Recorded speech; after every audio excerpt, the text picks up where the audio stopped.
welcome back to my channel. If you're new here, I am Miltania.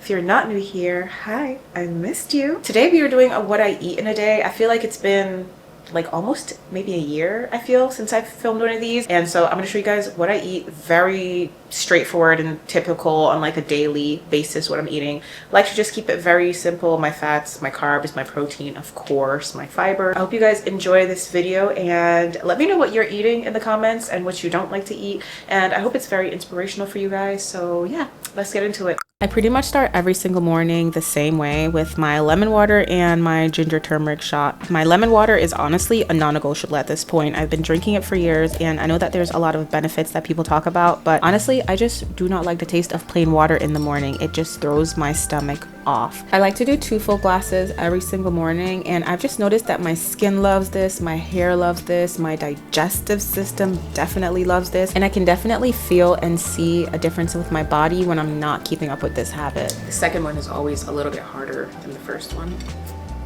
Then I go ahead and have my ginger and turmeric shot. I like to add apples, cucumbers, celery. Really depends on what I have in my fridge that week, but I do like them a little bit on the spicy side. I'll leave my usual recipe in the description.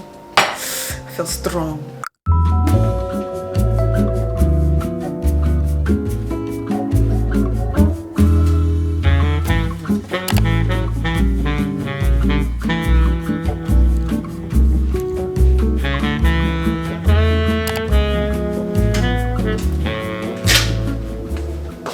Then when I get back from my walk, it's usually time for my very favorite meal of the day. If you know, you know I'm a breakfast girl through and through. And it's probably the meal that I honestly put the most effort into. I don't like to do anything fancy, but I do make it every single day. And it's basically my favorite part of my routine. Over like the last couple of years, I've been getting very into what I'm eating first thing in the morning. I like to keep it really nutrient dense while keeping the ingredients as simple as possible, and I go for a really high protein breakfast, which is why you guys see me weighing out some of my ingredients, specifically my eggs and my cottage cheese. Not necessarily because I want to track every single calorie, but I do like to keep an eye on and kind of understand how much protein I'm getting in during the day. And I've just realized that when I prioritize my protein, my fiber, and my hydration at the front end of my day, I just feel a lot more stable. And not that I'm a big snacker or anything, but I definitely don't find myself reaching for snacks or anything like that when I'm keeping my core meals focused on everything that I need. I then plated it all up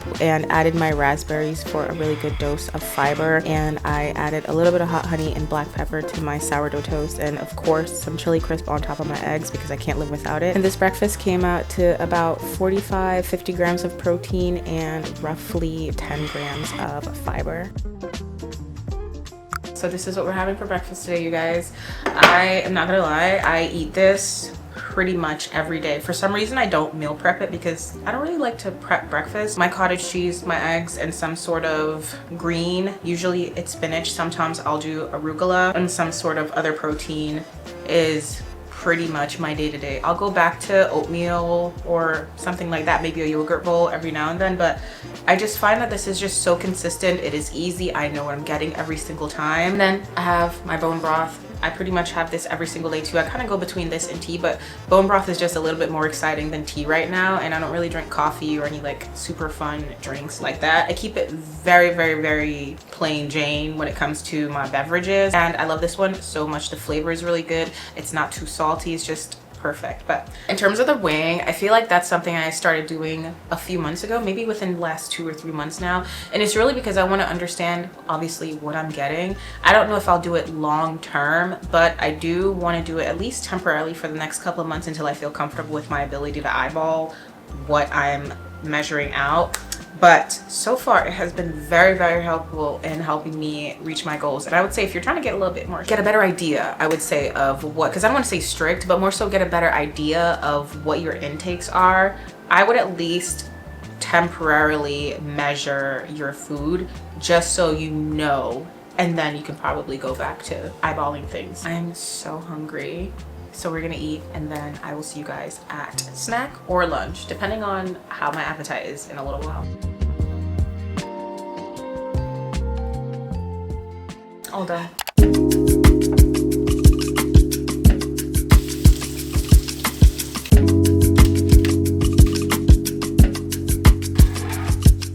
couple hours. I'm not quite ready for lunch yet. I did put my sweet potatoes in the oven. I put 2 of them because I'm just gonna prep them for the week, but I want something between now and then. I did prep my chia seed pudding for the week. I tried to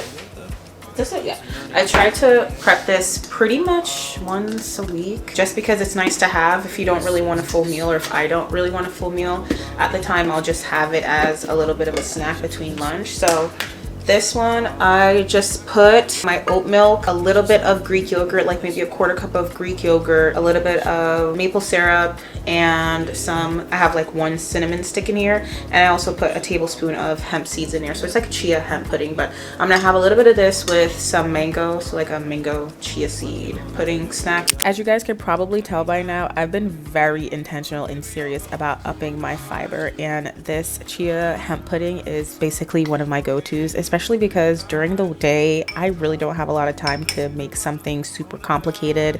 So I love to keep this prepped in the fridge. And I also just want to say I am not a nutritionist, dietitian. I've just always really cared a lot about what I put into my body, and most of what I do is to support my overall health long term. And especially as a woman, I definitely think there's a lot of emphasis on how we look, but not as much emphasis on how to actually care for ourselves. And so my eating is a huge part of that, and food's always been a really big part of my life. Anyways, a little while later it was time for lunch, and I wanted some shrimp, so I made this really quick kind of garlic shrimp with some bok choy that I wanted to pair with my sweet potatoes. I just seasoned the shrimp with some salt, pepper, paprika, garlic, and turmeric and cooked that up, and then I made the bok choy with a little bit of soy sauce, and it came together so quickly.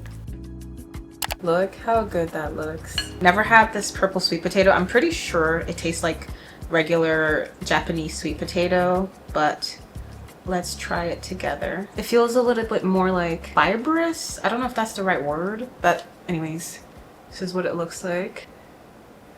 Let's have our first bite.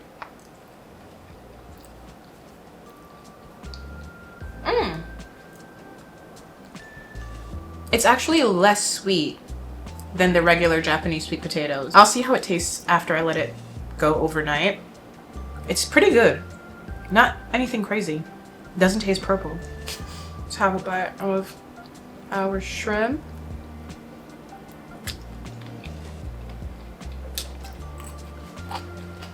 I would say overall yes to the purple sweet potato, but not before any other sweet potato. It's not that dramatically different.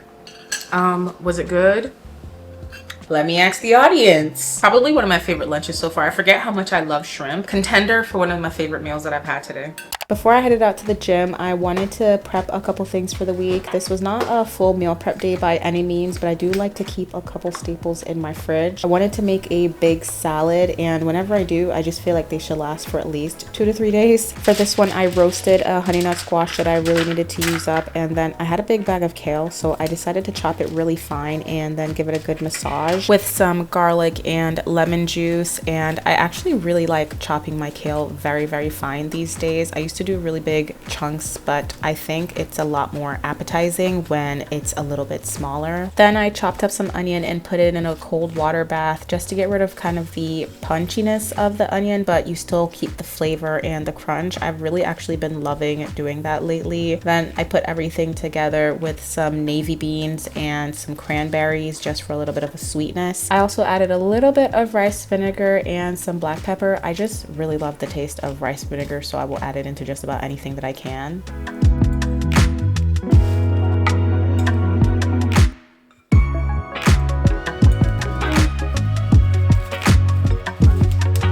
I also wanted a dressing for a couple of days, so I made a quick little green dressing. I just used a bunch of parsley, dill, a jalapeno, and a little bit of garlic as well, and some Greek yogurt, and blended that up. And of course, there was a little bit of rice vinegar and maple syrup too, and I put that in the fridge for dinner.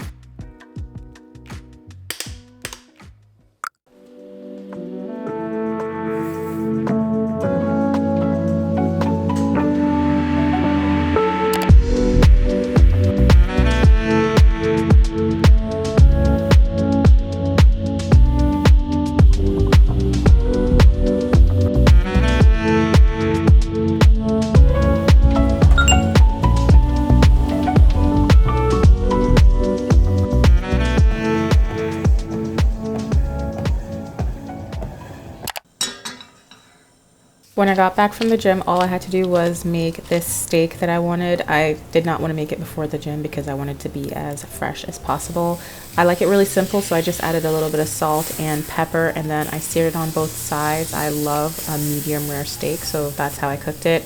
Added a little bit of butter and rosemary and thyme, and then I let it rest for about 10-15 minutes while I took a shower, and I actually really liked letting it stay and just sit for that long. It was so juicy and so flavorful.